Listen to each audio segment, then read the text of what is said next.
Hi there, friends. If you're here, you're a friend. And if this is your first time here, welcome. This will be your first welcome. And I hope you do return. I hope you find something of value here for you. And if you're returning, thank you so much. And especially me and the many machines here appreciate the support from all of you good people. So my point is that I would like to get this bobbin winder device back in operating, installed on the sewing machine and ready to go. And as mentioned last time, I came up short. So I've got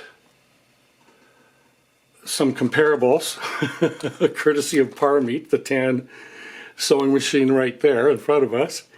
And they're in the KRUD cutter. So I'm quickly going to clean these parts. But before I start on them, I want to clean these two hand wheels. And I'll just turn the camera because it's easier to turn the camera than to move those things.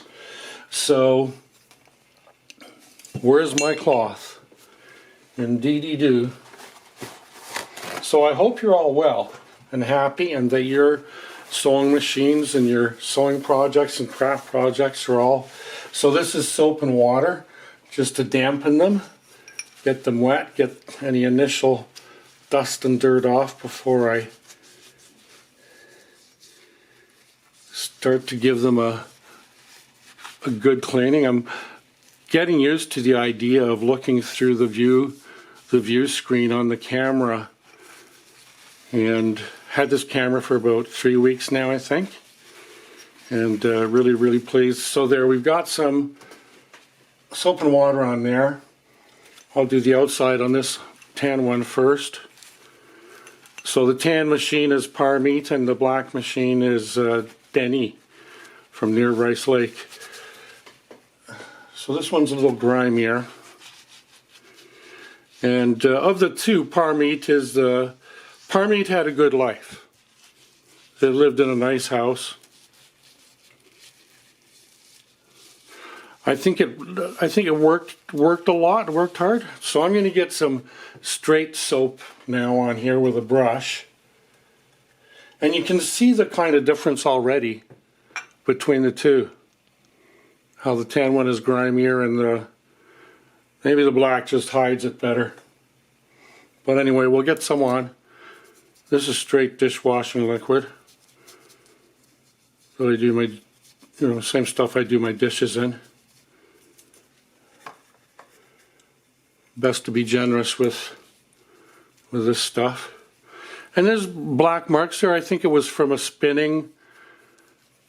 I think maybe the machine was seized and they were trying to turn the hand wheel and the rubber belt made that stain.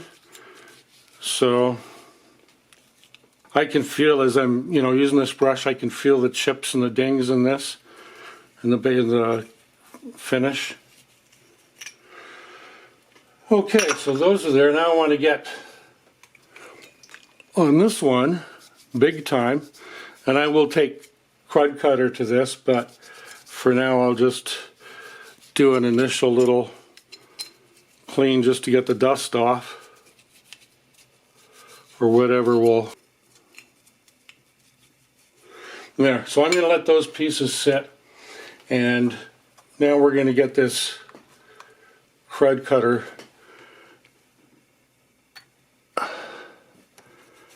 stuff attended to.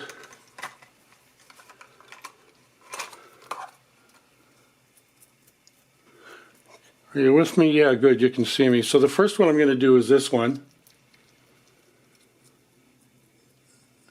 And I'm going to do it by itself. I'm going to do that.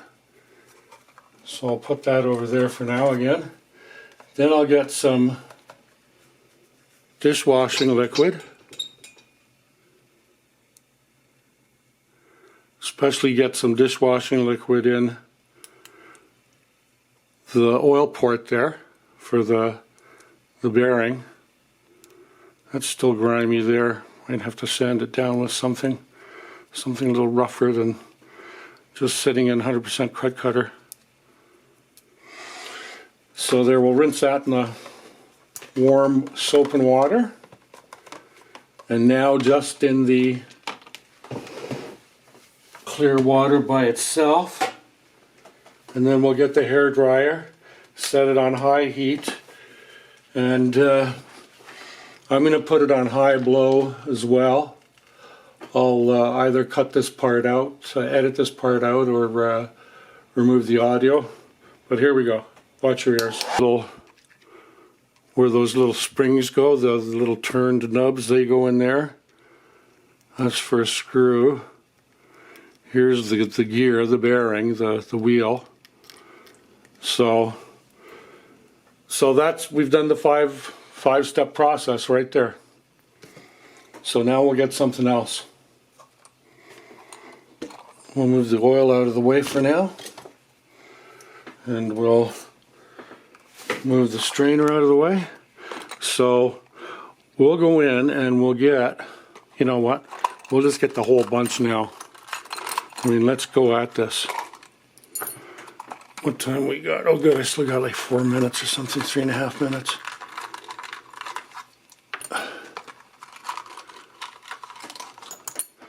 Oh wow, I'm making a bit of a mess here today.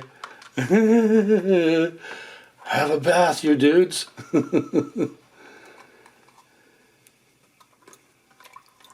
Okay.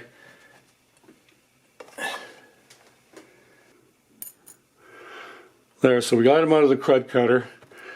Now they're going in the soap and water. That one's done. These aren't. Those probably are, but they're getting done again. And then they're going in the soap and water. Good. Now I'm going to get back to these hand wheels and give them a bit of a rinse.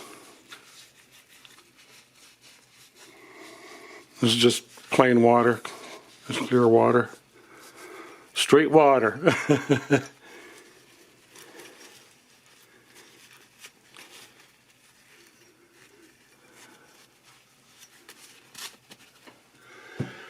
So there's that one. There's this one that's going to be washed again. But for now, whoopsie daisy.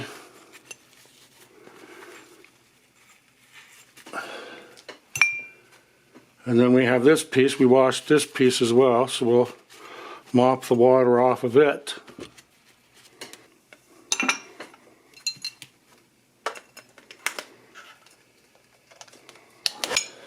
So I can put the hair dryer down, put the strainer down. And now I'll get these parts over here. And so they got the blow dry. They've had the KRUD cutter in the wash. So what's next? Oil? You guessed it, my friends. Yes, sirree. Yes, sirree, ma'am.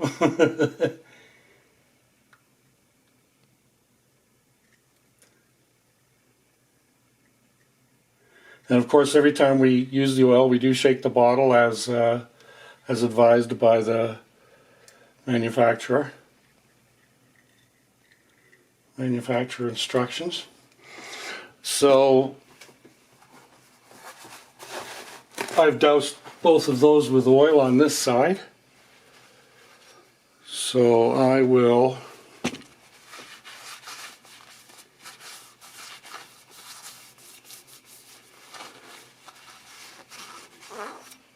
see, there's still a bit of grunge coming off from inside there. But that's what this whole process is supposed to do. Let's put a clean part in there again and see how much, if we get any more.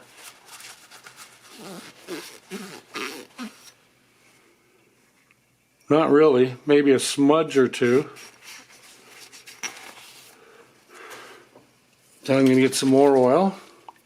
Put it on this side. I don't know if you can see the scratches and the ding marks from the abuse this poor machine endured over the decades.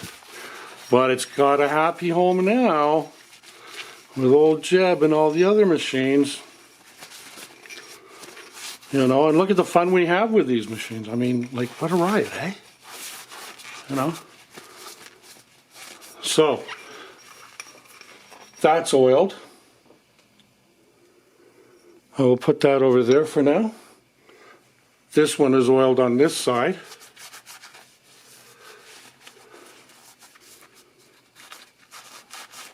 We know this is dirt here. This has to be rewashed. But for now, I just, you know, once you start to clean it, you have to go through the whole process of KRUD cutter, soap and water, hair dryer, and then this final oiling. Because you don't want any rust or flash rust, you know.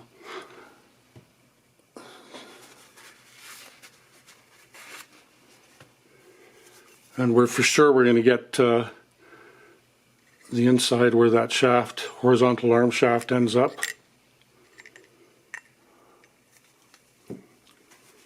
But I mean, yeah, look at the dirt that's coming off. You know, just these two pieces. So yeah, we're getting it done. So, and I'm confident. The whole, you know, I mean, besides cleaning it and restoring it. And this is not restoration quality right now, especially with this little bit of grunge here. But, you know, the whole point is just to get it clean enough so that it can sit, you know, for a day or two or whatever. Or for, you know, months until its turn at restoration comes up on the list. So once again, we get these little spring holes where the springs go in. Make sure we get oil in there for sure to force any water out. And that's what we're doing with this oil. We're just trying to coat everything and get everywhere with lots of oil so that, you know, especially those small places, we don't want any flash rust, you know.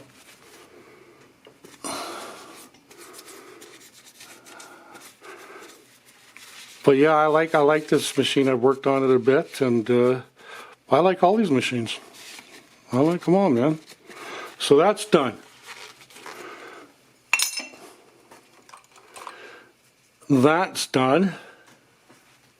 These are in water. Now we're going to put them in, I mean, they're in soap and water. Now we're going to put them in water.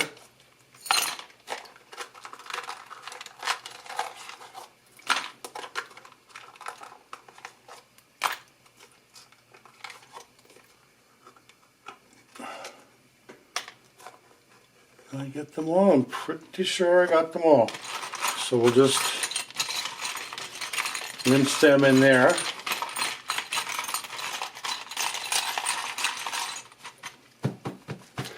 Then I'm going to get the hair dryer ready and the high heat setting.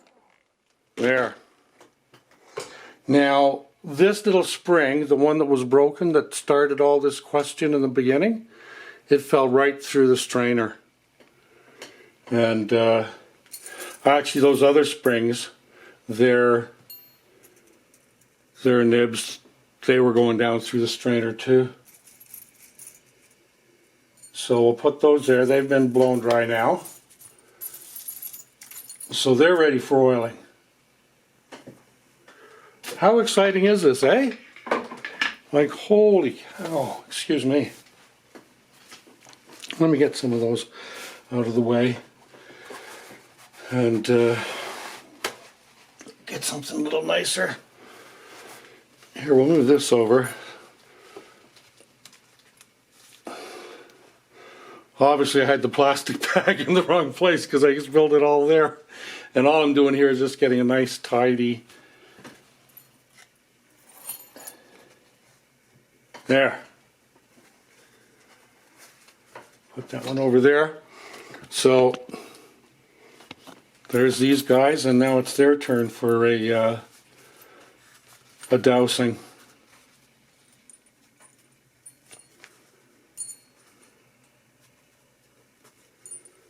Okay, that's attendance is working out well.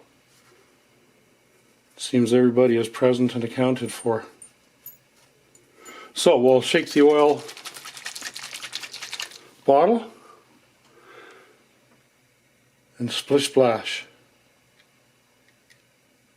And a really good dousing with oil, you know, because now, like I said, these machines aren't restoration quality yet, like they're not salable yet. But, you know, I go as far as I can go. Once they're up to restoration quality, then yes, you know, then I'll be taking a toothbrush to all those and all that. But for now, this is just to store the machine. That's the quality I'm really bringing it to here. So yeah, progress is coming along. Takes time, doesn't it? Slow but steady.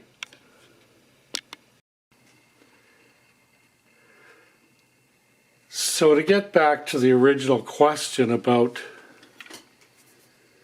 this spring in particular, when I went through my little trays that I keep parts in and through the little sandwich bags that I store parts in, I was able to come up with 3 of the larger springs.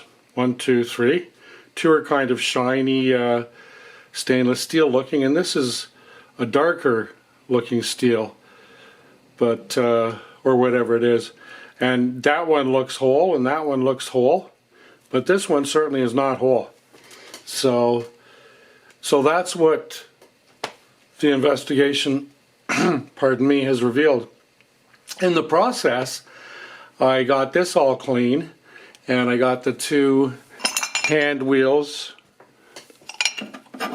clean as well, and the brace or the bracket that the bobbin winder goes on, the cover, the shroud there that goes over the wheel. So, you know, so for one little spring, learned an awful lot. I had a really good journey, you know. So anyway, I'm just going to kind of close this up here and continue along next time with getting the bobbin winder assembled and reinstalled.